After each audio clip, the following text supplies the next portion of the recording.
Hello, everybody. Good evening.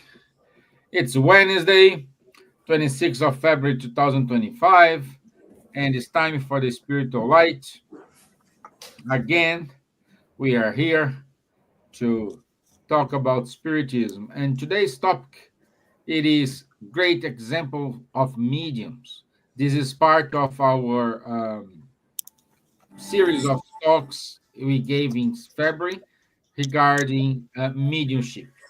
So if you have any doubts about mediumship, I highly recommend you to go to Buzz website, ISF website, uh, also the Francophonic movement website. So you can see previous shows we have recorded regarding mediumship with great people giving their contribution and sharing knowledge with us. And today, we do have our friend Dan Assisi with us again. He's sick of us, all the time asking him, Dan, come here. Dan, come here. But good evening, Dan. How are you, my friend? It's a pleasure to be here with you guys today. Thanks for having me. Good, good. Elsa, my dear, how are you? Hello, Stevan, Dan, Charles. Hello, my dear friends from the other side of this screen. It's a great pleasure to be here once again, actually, to be every week. And today, the special guest, Dan Assis. It's wonderful to listen him. And you can spread the word and you can spread the link and invite your friends to watch and be with us. Thank you. Great. Bonsoir, Charles. Bonsoir, Steven. Hello, good morning, good afternoon, good evening to everyone. Also very happy to be here again with all of you, in particular with our friend Dan Assisi, to talk about this interesting theme, mediumship, and to give example of great mediums. Great. Okay.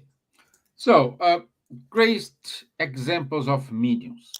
So, thankfully, we do have very good examples. Not many, but so reliable and good examples. And one, at least in this part of the world, it is well known. It is our friend Chico Xavier. Also, we do have our friends Divaldo Franco. Dan, help me. Charles, help me. Elsa, help me. Which more? We had in Brazil Ana Prado.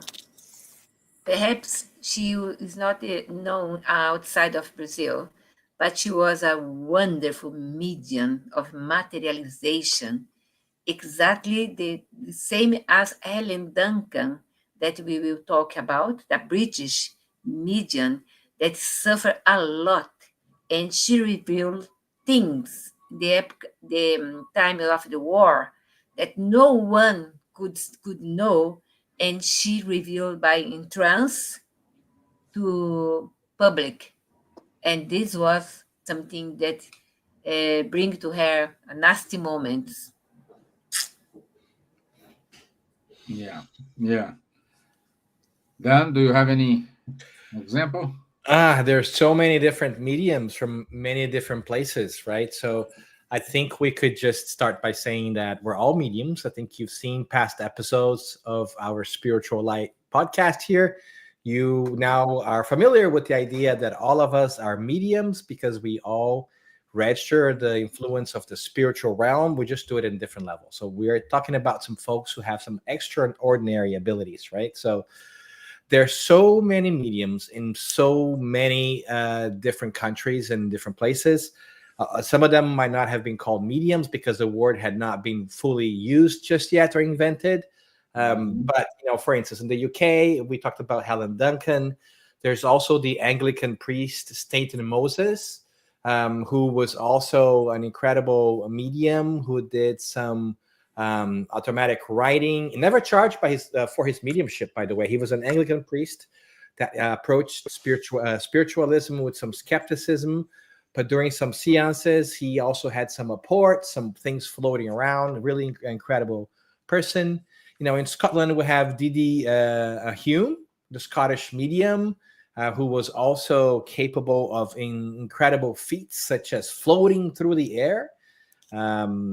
We have Gordon Smith in the US and the UK. We also have Eusapia Palladino, Leonard Piper.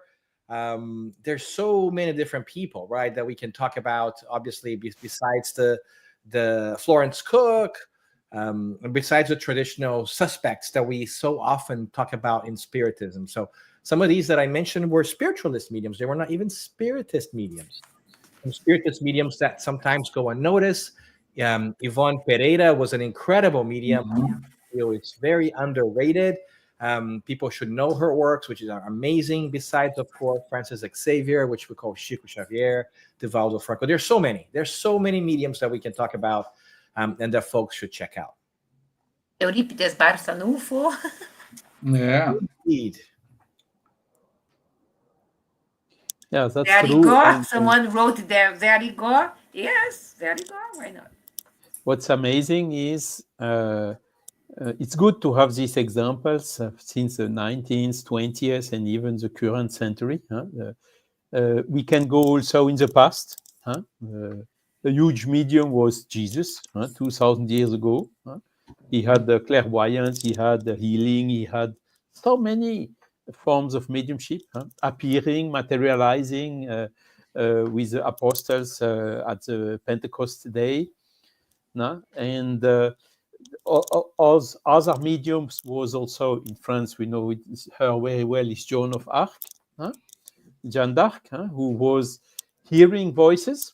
She was 17 years old when she went to the King of France, proposing him help to resist against the invasion of the British, which was France was about to lose that. Maybe I would speak better English if Joan of Arc wouldn't have been here. But she came and with 17 or 18 years old, led the French army better than the best general of that time. And thanks to the voices who told her, go this way, go that way, do this, do that, inspiring her the strategy, and which made a definitive game change into that epoch. And then later on, you had also very known is Emanuel Swedenborg.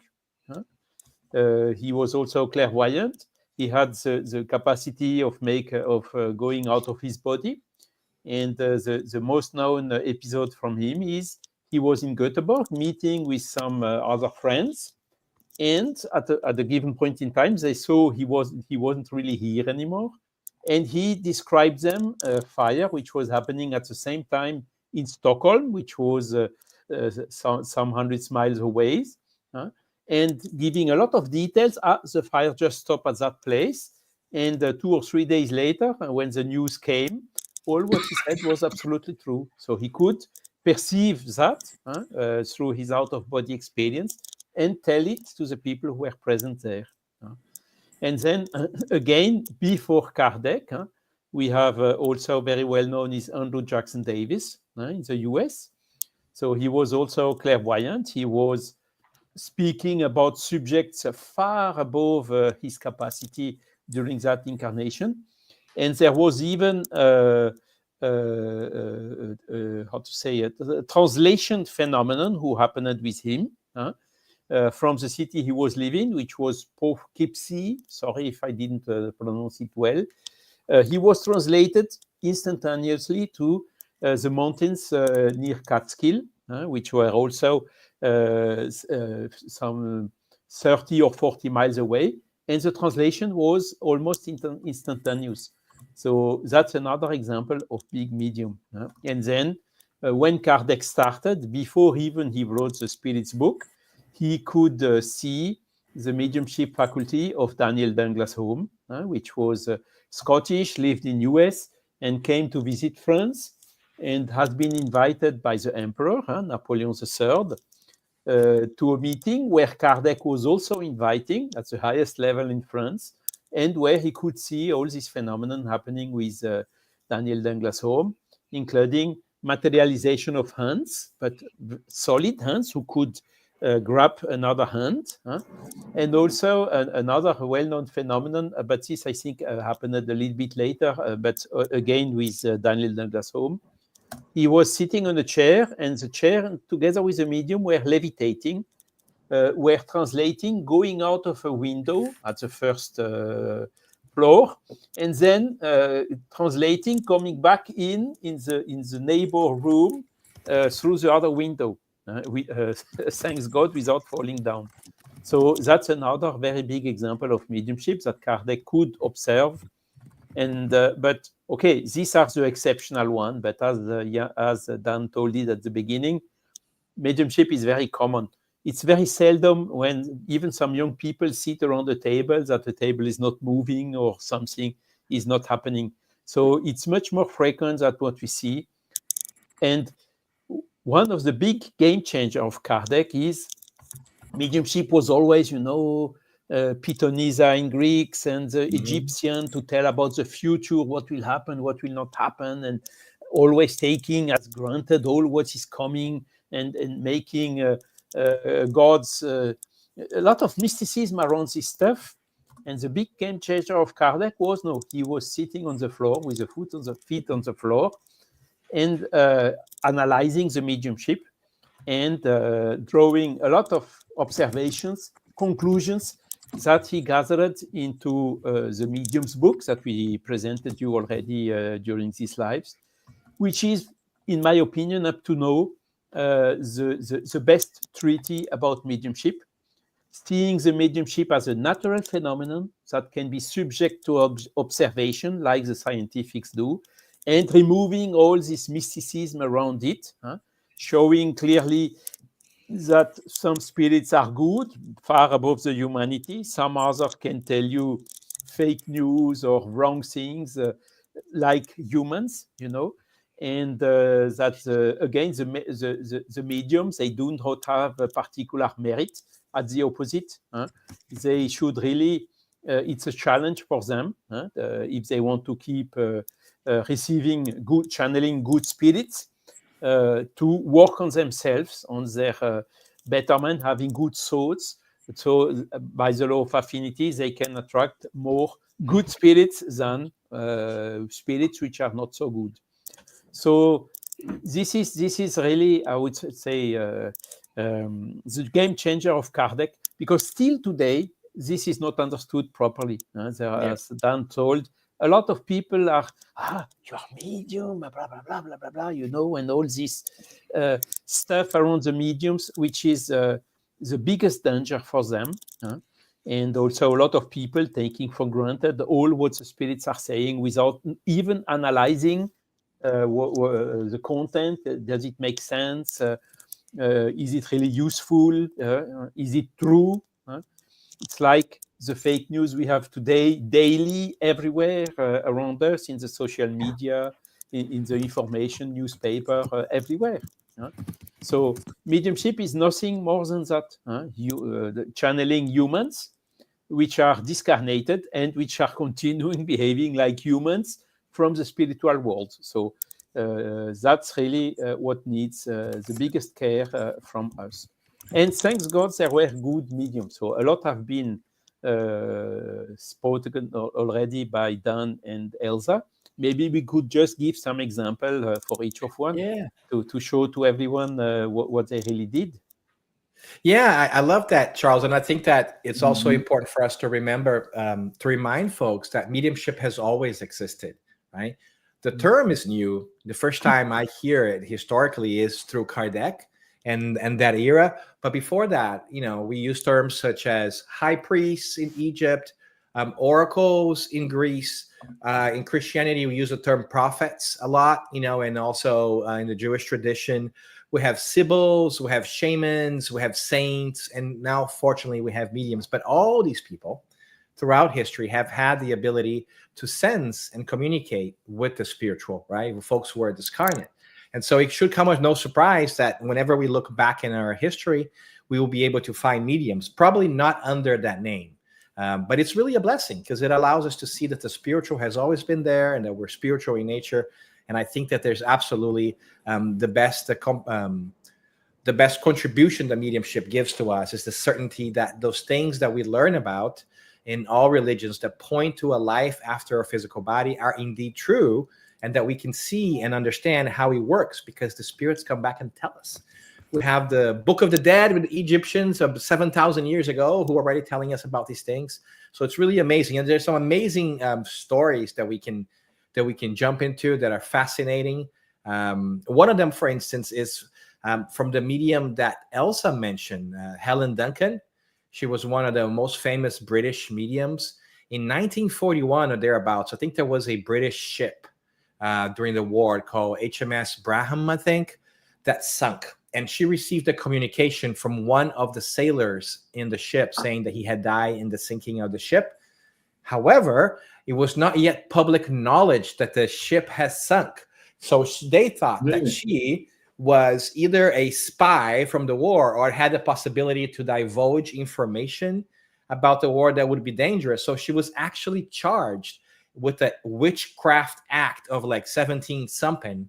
And that became a highly publicized piece at the time. So she was the last time to be, officially, last person to be officially charged with witchcraft, which I think is a fascinating piece. But some people say that was just really meant to take her off circulation so she would not divulge war secrets. But I think it's fascinating that as early as in the 1940s, we still have examples of quote, witchcraft going on. Right. So I think that's a fascinating story. A really powerful physics affects mediums too. There's so many different mediums. There is some really famous people that resorted to mediumship. Like, for instance, there was a young medium called Nettie Colburn Maynard. She used to consult for Abraham Lincoln in the White House during the secession wars in the United States. People don't know this, but Abraham Lincoln and Miss Lincoln would call her in for some sessions so they could hear from former founding fathers on how to proceed. So we even have examples of mediumship taking place within secular institutions such as the presidency of the United States of America. So tons of interesting stories that we can kind of talk about that lend themselves to this really clear idea that mediumship is everywhere. It's prevalent everywhere. We just have to have eyes to see and understand it's really a blessing that we can have this proof that there is life after life, that there is a God, and things are going to be okay. Well, that's good. No, so many people, so many countries and histories. And I like the way we are conducting this because to be a medium, you don't need to be necessarily spiritist. Absolutely. And this is a proof of that. You know what I mean? Yeah. This is a proof of that. Yes. No, it's so fascinating. Yeah, and we have some wonderful examples. Like we have a researcher that was also a Nobel Prize winning Charles Richet, namesake from our own Charles Kempf here, who also studied the medium Eusapia Palladino for a while. And she's very interesting in many different ways because, it was clear to her, to folks who watched her, that she had many different physical manifestations, tables, levitations, materializations, which are hard to, right? And even spirit hands that touched people, right, during those seances, those meetings that made it really incredible. And I think what's really interesting about Eusapia Palladino is that she was such a portentous medium that she impressed on a Nobel Prize winner, Charles Richet, the certainty that there was life after life, right? And even although there were many different incidents of fraud, people still believe that she was indeed the real thing.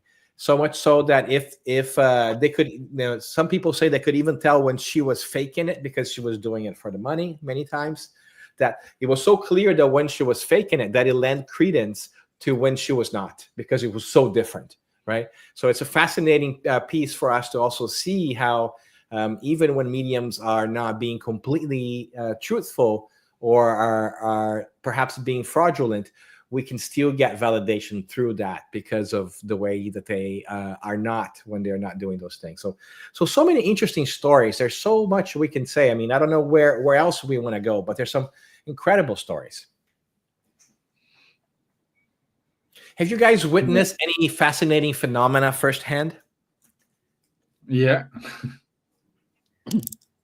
I have personally seen a seance of moving tables.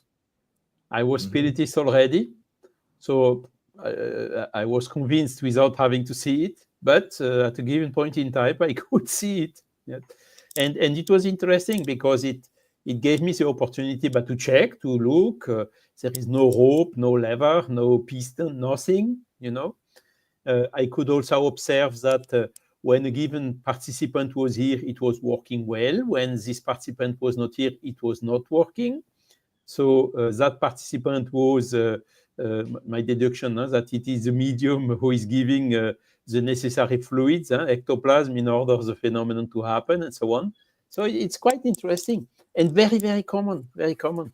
Because when you start talking about this, I talked with this, for instance, about this with my aunt, and she was very surprised somehow and told me, we did this as well with your grandmother.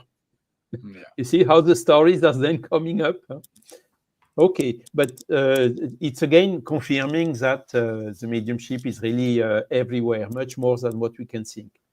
But I would like also to talk about another medium. I don't know if he says, I think Elsa talked about him, so-called Euripides Barzanulfo. So he was in Brazil at the very beginning of the 20th century.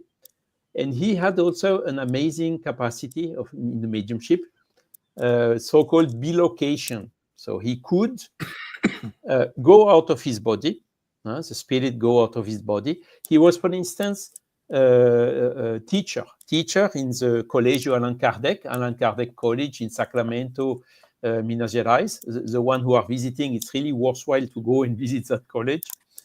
And he was teaching in front with all these pupils, which were learning.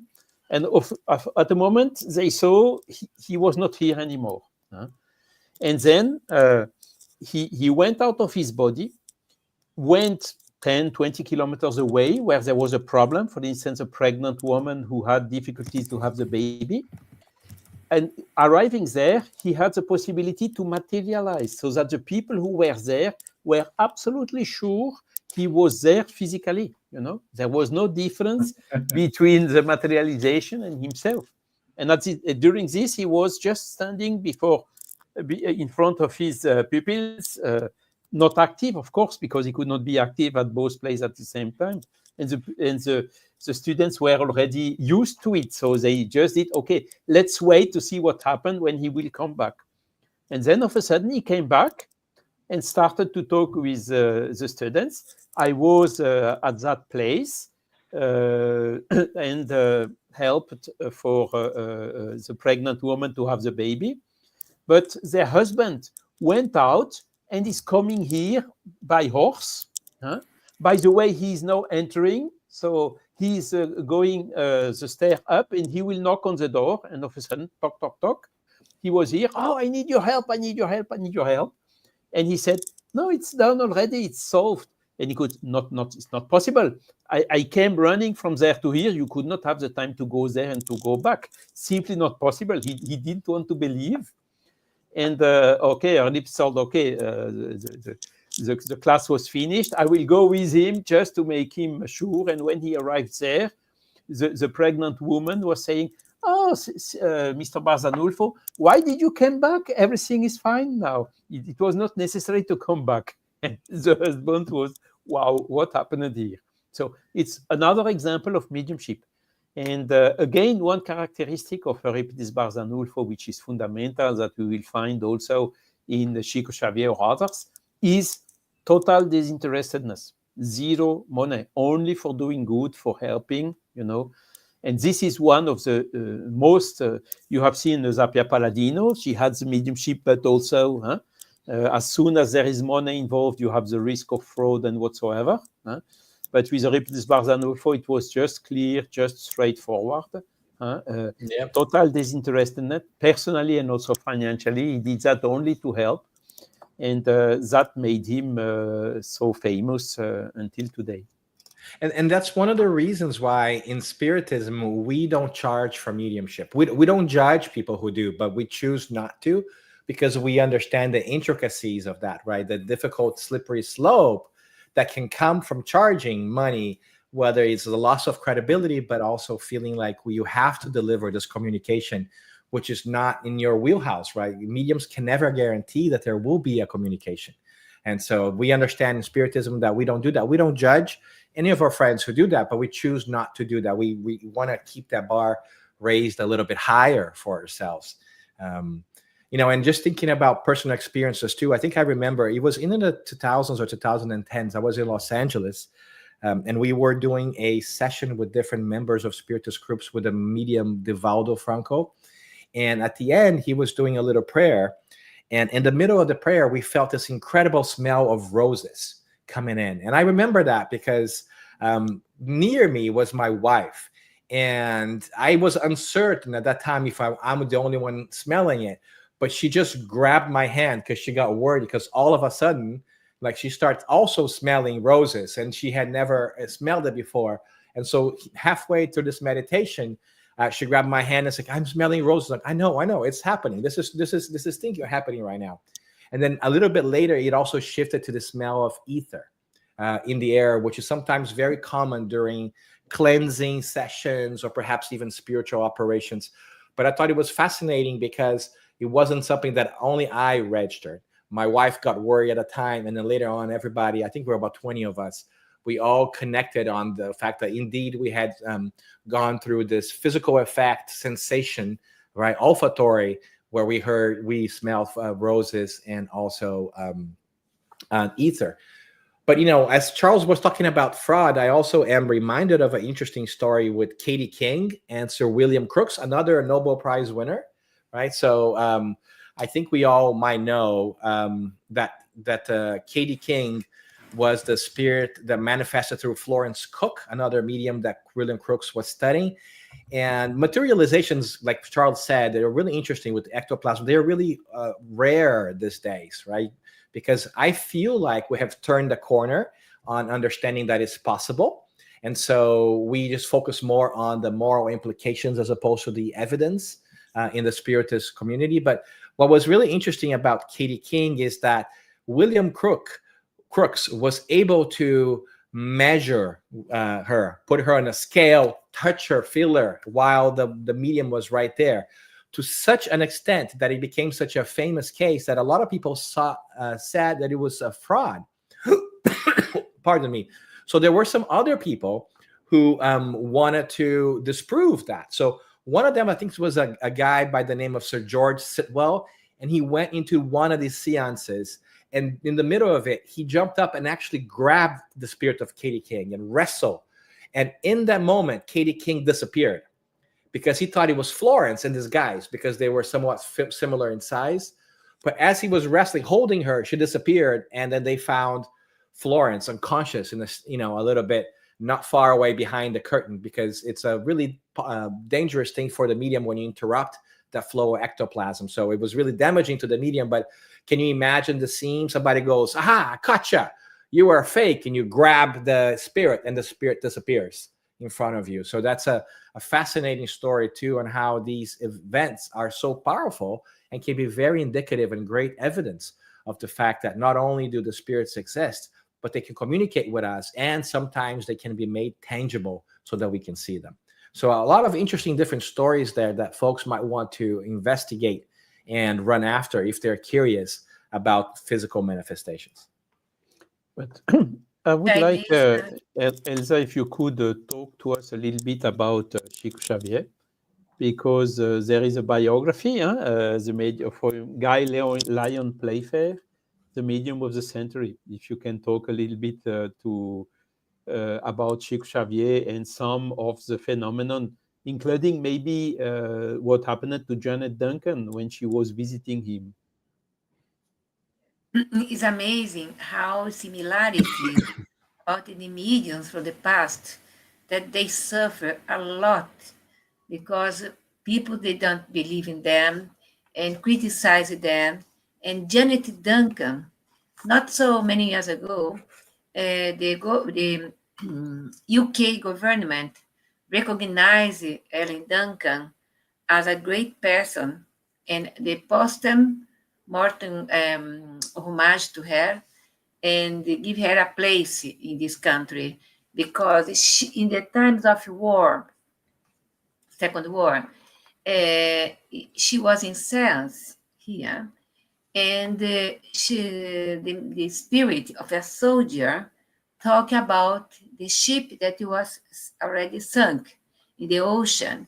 No one knew that publicly, and she brought this information, and they said the connection with this case, that the ship and the Ellen Duncan as probably some in the threat or something like that. I don't know exactly the story, but it's nice to know the history about her, the information about her, Helen Duncan. And that time, Winston Churchill knew the information came to him. He knew the information for the other side, but not to the public. And he said, "How do you know that?" Of course, she was a medium, but they combat. They was against her. She was in prison many times because of her information that the government didn't put to the public. This is one case, and also, as I read a little bit about her that I have here, Charles. Ellen Duncan was a materializing trance medium in the tradition of Florence Cook. Okay, as a spiritualist, she believed in providing comfort to the living by bringing proof of survival to them from the part they loved ones. So she used, in this case, materialization. In her case, this took the form of materializations, producing ectoplasmic phantoms of these dead relatives and friends that, like Katie King, would appear in the seance room, converse with the sitters, and then disappear, usually melting into the floor or back under the curtain of her cabinet. And in October 1944, Mrs. Duncan, in a letter to the editor of the Two Worlds, written from the Royal Infirmary in Edinburgh, she she that was persecuted in Medium says, "I am likely to be here for some time as my heart is affected. My spiritualism is my life, and for all the laws of the country, I could nor will not give it up. I will not sit again under the same conditions, but I intend to keep my mediumship active." She was a truly medium, and as Chico Xavier, a humble medium that had all the faculties that we could imagine. Chico Xavier presented these faculties, writing as a mirror, writing from left to the right, or to the right to the left, writing several different languages, is in Hebrew and old ancient languages, né? Tongues and idioms. And Chico Xavier also gave information in advance, the things that happen in the spiritual world our human beings, for us. And this is presented in the books, the series, André Luiz books, talking about pineal gland in 40s, talking about different worlds in 40s, talking about different phases of the brain, the triune brain in 40s, that only now the scientists are putting the right places all these kind of informations. And I had the privilege to be just once beside Chico Xavier, touch his hand. His hand, you can feel a perfume in his hand, but it's all his own perfume. His aura exhaled this perfume. And this humble man was the greatest medium in the world. And Dr. Kipling from the United States, he said, Elsa, Chico Xavier is not only the medium of the century, he's a medium of the all centuries, because these people from the United States used to visit him, but he never manifested himself as the best one, as we know.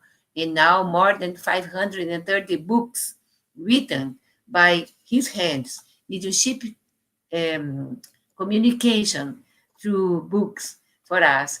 We have this wonderful library from the spiritual world that the spirits give to us that we can really understand more.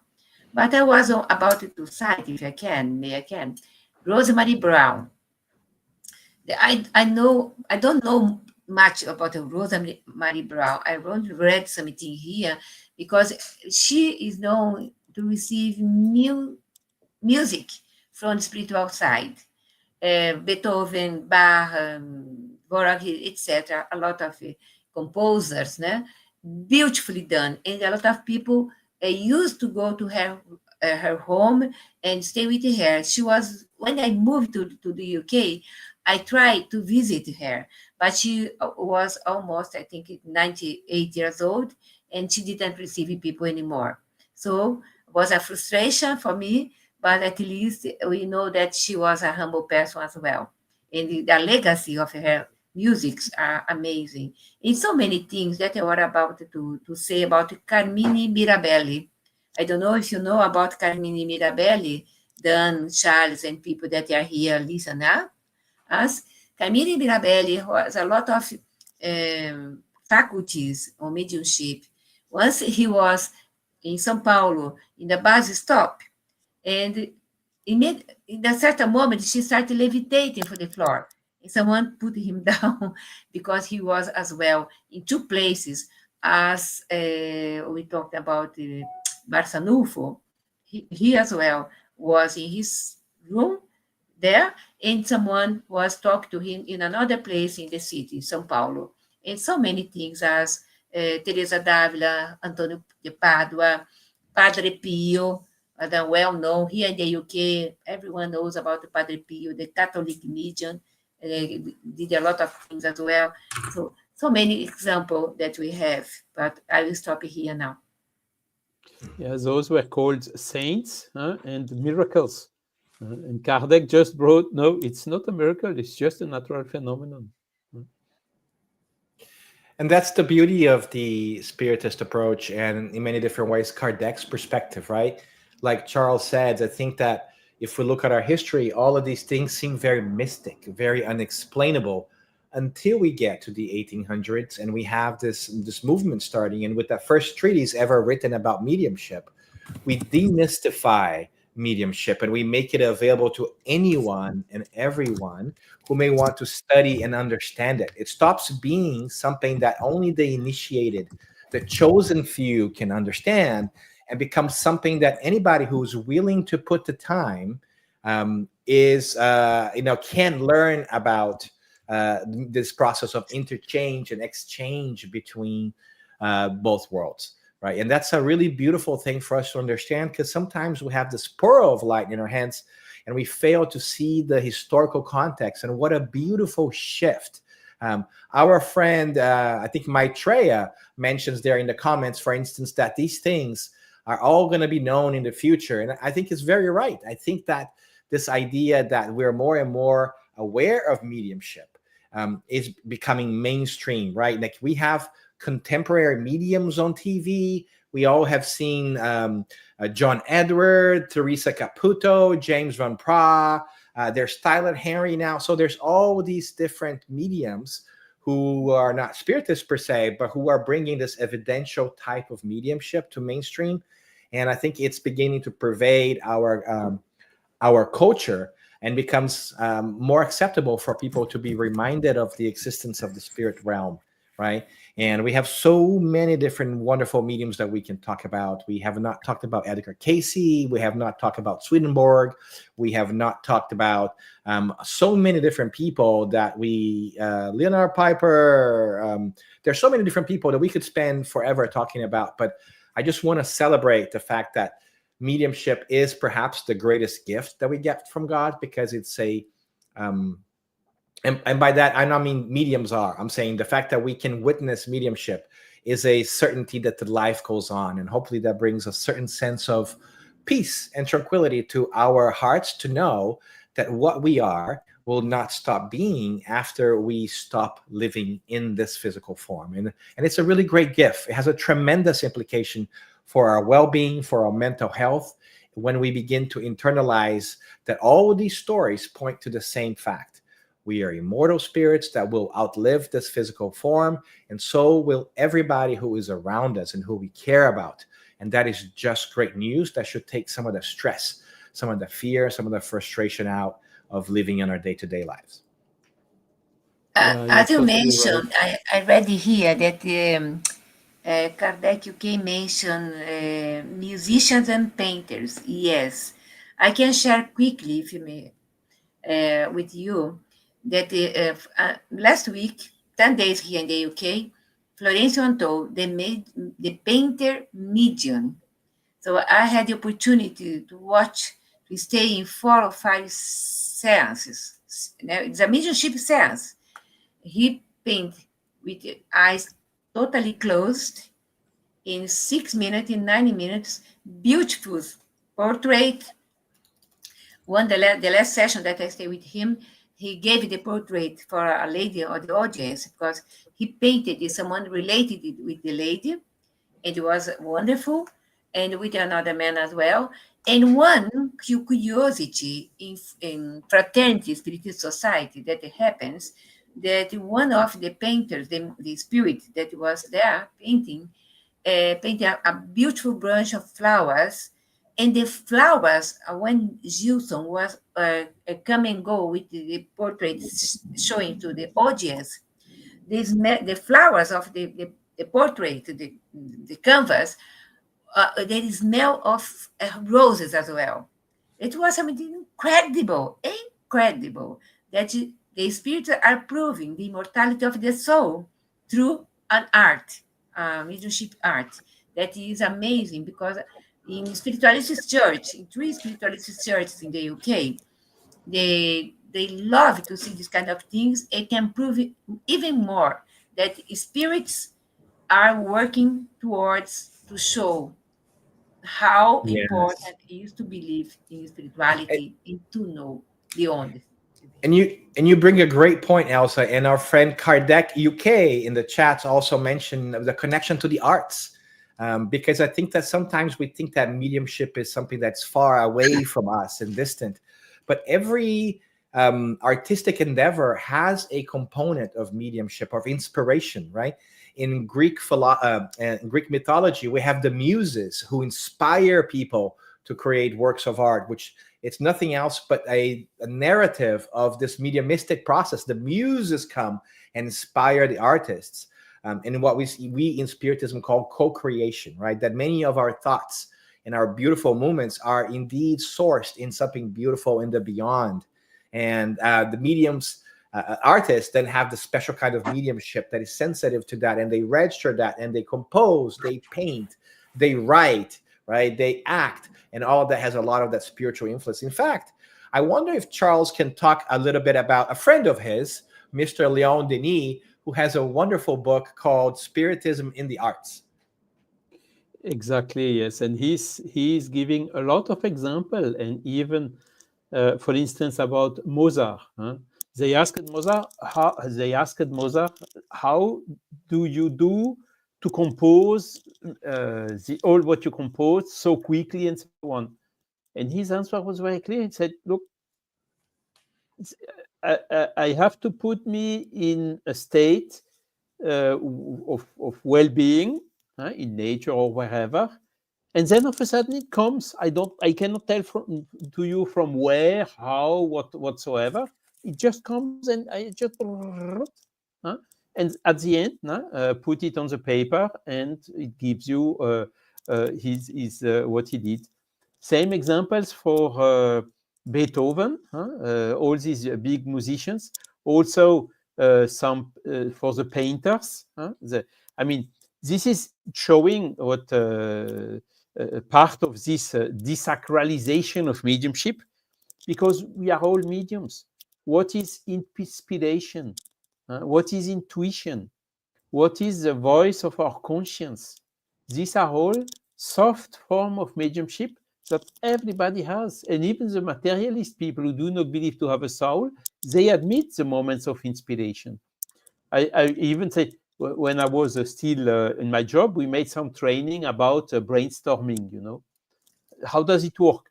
Just put you in a state of well-being, in a green places if possible. Just sit on the floor around all the people. No criticizing, no preconceived ideas, no judgment. Let it go, let it flow. Someone writing down and then associating, and all of a sudden, out of all this, which seems to be messy at the beginning, the ideas or the solution you were looking for is found. So it's you see, even in business practice, we are using these methods who are helping the inspiration or the intuition in order to solve the problems. And this, what is this? I mean, the people can say, "Wow, what a wonderful idea did I have now?" So this is the materialist saying this, but the spiritualist is saying, thanks for the spirit who helped me to find this idea, or who inspired me at that moment. Because again, when you come back to Mozart, he was a good musician. When you are good in something, the spirits, it's much easier for them to help you through intuition where they find already all the tools, all the faculties in the person itself. And this is somehow leading us to doubt, but no, it's not. And Leon Denis was really in this book, Spiritism and Art, confirming that all the good artists, all these atemporal things have been inspired. Of course, you have some other artists, and Leon Denis was also talking about that, where the inspiration was not so good, with some ugly things or wrong thing or violence or whatever. So it works both ways, But really, the things like, how do you tell it? Ode à la joie de Beethoven, the European hymn. Yeah, Ode to Joy. Ode to Joy. This has been inspired from the top, can only be because, centuries have gone and it's still here as a chef-d'oeuvre, as we say in French. And this is really the characteristic and the signature of the things which have been inspired from top. Yeah, and there's so many beautiful things. I, for instance, am partial to the written word. So anything that is written really touches me in ways that perhaps music or the visual arts don't. And we have so many examples of wonderful poets and writers who write deeply spiritual things, and clearly they are the conduit of something more divine than they perchance think of at that point in time. There are so many different parts and different struggles that are so beautiful in many different ways. I am reminded, as Charles was talking, of that beautiful poem by, for those of you that might like it too, by John Keats' Ode to a Grecian Urn, in which he's describing the beauty of these figures on the urn that are going to kiss, but they're never really going to kiss because they are in the urn, right? So it's a moment stopped in time, but it's this feeling that lasts beyond the physical.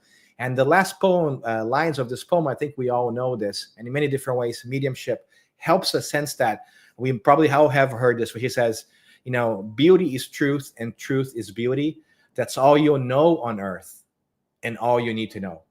And I love that piece because sometimes we can't fully intellectualize how our mediumship is so present with us, but he brings us this beautiful moments of connection of energy that are hard to quantify. And I think that it's one of the wonderful, beautiful parts of having this experience, having this sacred experience of being in the presence of something greater that can only be achieved by living through it. And mediumship does let us do that. If you've ever been in the presence of a mediumistic effect, you will feel that sense of energy that, along with the rational part of us, really helps us understand that these things are true, that this connection between worlds does happen every single day, and that it's important for us to pay attention to. Yeah, exactly. And talking about poems, the first book of Chico Xavier was Parnaso of the Beyond, Parnaso do Além Túmulo. And he was just receiving some poems through mediumship. And Chico, he had very poor education, and he was not poet at all. And at that time in Pedro Leopoldo, Minas Gerais, there were not so many books, no internet, nothing in order to learn. And this book was really also which revealed the mediumship of Chico Xavier, because he compiled in this book several tens of poems from several different, very well-known poets, Portuguese and Brazilians. And even the specialists in poesy, in the literature and whatsoever, recognized the authenticity of the style and whatever of each of these poets. And they told that one single guy is capable to imitate so many different styles of poetry is just impossible. So that was really the first book who revealed Chico Xavier. Unfortunately, it's very hard to translate. There is no French translation, I think also not in English, but this is a very well documented event that happened with Chico Xavier. And Chico Xavier also, after several decades of experience in mediumship, he started writing letters from people from the beyond. And a lot of these letters he was just receiving like this, with names, the name of the dog, nicknames, and the aunt, and events, details of what happened when they died or whatsoever.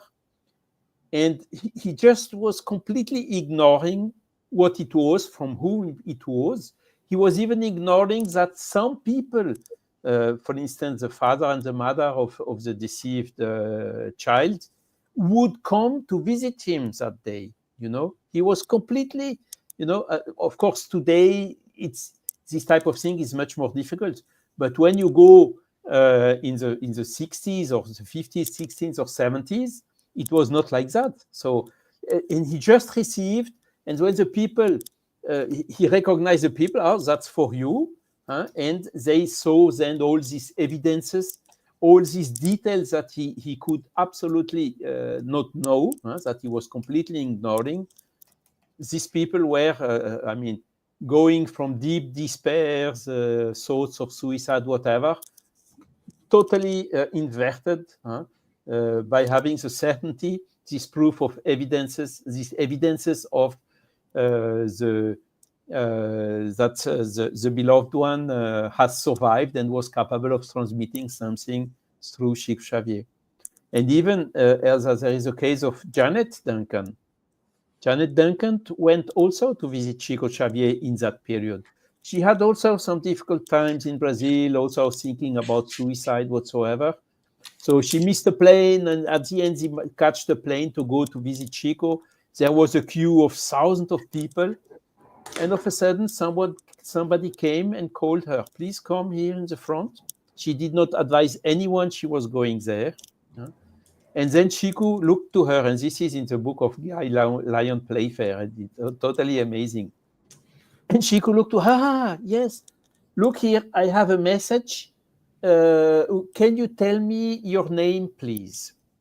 And she was telling, my name is Janet Duncan. And Chico was telling her, can you please repeat? My name is Janet Duncan. And then Chico was a little bit sad like this, and he told, "Oh, what a pity, because I got a message for Jean Annette Duncan, and that is her real name." She collapsed at that moment and also completely changed, and that's why she's still amongst us. Elsa made this outstanding work for disseminating spiritist teachings in the UK again. So And Charles, it's of important course, for us. it is subjective. Yes. It's more touching the person itself. But there are so many. There is even a movie, The Mother of Chico Xavier. It's really worthwhile to assist it because it was absolutely amazing what he managed to do. And this, I was just going to barge in to remember people that this is many years ago, before we have the internet or even quick calls, right? So to be able to No forge social these media, things, nothing. it's impossible, right? Nowadays, we can be a lot more skeptical because you can edit images. So if you look at an image of materialization from, Richer or Crooks, you can say, oh, they were edited. But these are images that are Photoshop, 50, 70, 80 years ago. And, there wasn't such a thing. And so it was a lot harder to be skeptical when you saw those proofs or you lived through that experience that you just narrated, right? There wasn't the internet to be able to first dig somebody's name like that, or image recognition, or even AI to be able to write books randomly, right? It was a lot different. And that's something that we should take into consideration in this very skeptical world of ours nowadays. If the people that are here with us want to buy this book, Chico Xavier, The Medium of the Century, we have in Amazon, was published in the UK 15 years ago, and we have in Bass office. If you want to know, contact me and have in your hands a wonderful biography of Chico Xavier, The Medium of the Century. My dear friends, we are about nearly there. Yeah. Yeah. And I don't know if I can. It's possible for me. Stevan is not here, so I can't put to the studio our announcements. But we can invite you all to be with us next week. That we have the month of Kardec, March. That will be Kardec, the Wise Man, next Wednesday, same time here. And I hope perhaps we can have this wonderful presence, Dana Sissi, we never know, to talk with us, okay? And Charles, you can end our meeting, and Dana Sissi as well. And for me, for myself, I want to say thank you so much for your presence, for all the people that are here, Kardec UK, Maitreya, and the more people that I cannot see now. But Abade, Rodrigo, Dan, myself, and it is great to have you all here. And may the benefactors bless everyone, each one of us. And thank you, Dan, and thank you, Charles. Now the words are yours. Elsa, you also forgot, I think, to talk about the Ernesto Bozzano 2025 series. There will be 7th of March, Saturday. Exactly, but I cannot. It's a pity that I cannot put it there exactly. You cannot so share, I can yes, say but the inform. 2nd of March is Sunday, 7 p.m. UK time. Vanessa Anceloni will talk about mediumistic communication between the living. 2025, Ernesto Bozzano be with us and support us in this wonderful event, okay? Next Sunday. Elsa, it's complementing what we said today, because Ernesto Bozzano really was outstanding in analyzing Giappier Palladino, amongst others, and other mediums, and also demystifying the mediumship. So many, there are more and more things here, but we have to wait until next week that I can add, Stevan can add, because there are invitations for our European Spiritist Gathering, 7 and 8 of June. If you wanted to join us, write to me, call me, and I give the information and send the email from PECA, okay? So that's it, because there's so many to do. And I hope you can come in Kardec UK Monday. Thank you. Thank you all. Yeah. And I just want to say one quick word, if I can, at the end. It just for Please. all of us to remember that these stories are amazing and they're interesting, but they're not just mere curiosities. We would love to call people's attention to the fact that these stories lead us to the certainty that life transcends the physical body. And if it does, and it does, and if we are immortal spirits, and we are, then we're also called to act here and today and become better people. Because the relationships that we have will not stop being, which is really reassuring. We have friendships forever. But if we also have to work on existing relationships, let's not take too long. Let's work on them now. Let's help each other, because we are going to come back. So hopefully these stories feed our souls with the evidence that we need to continue to believe in life after life and act accordingly every single day, so we can help this world of ours become a better place. So hopefully you can dig a little bit more and come with the certainty that life after life exists, and that's important for us to act on our world today. Excellent. And we need it very, very strongly. So thank you all. Very happy. Thank you for having been with us for this hour. We welcome any questions, any remark. And we just wish you a very nice week, and tell us bye-bye and thanks for having us, and also meeting next week again. Will be a pleasure. Thank you. Bye-bye.